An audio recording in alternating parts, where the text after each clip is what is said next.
from Jeremiah, it's no secret that the Daily Wire is highly critical of the left, with good reason. They're idiots. My question revolves around just that. Are they really just idiots and incredibly misinformed, or do you think they're deeply corrupt and nefarious individuals that have evil and selfish agendas to undermine American values and principles? You know, I think obviously on both sides there are evil people, and I do think that the closer they come to socialism and communism, the closer they come to embracing something that results in evil. I don't think, unfortunately, in life, it doesn't take evil people to do evil.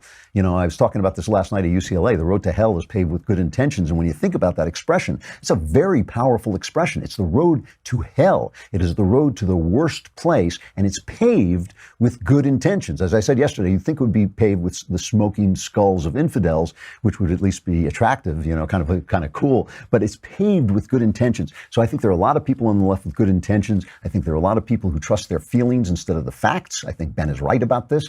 And I think that you really do have to step back and see the greater thing. I mean, this thing about socialism, you know, this idea that will not die. And, you know, it's based on the idea that things can be free.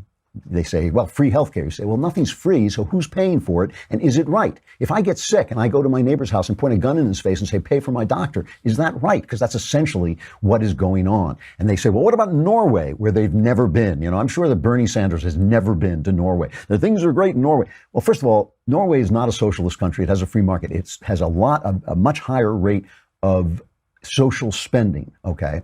As a result of that, people in Norway are happier than people in America.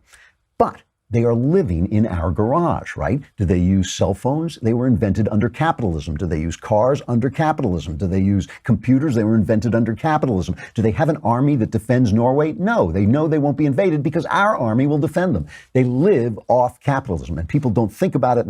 They trust their emotions. It sounds fair. It sounds nice. Yeah, 100 million people were killed under communism, but, you know, it still sounds fun. So I think a lot of people are just deluded, and, you know, anyway, that is basically it, because a lot of people are just voting. There's two choices. One of them is saying nice things. One of them is saying harsh sounding things. So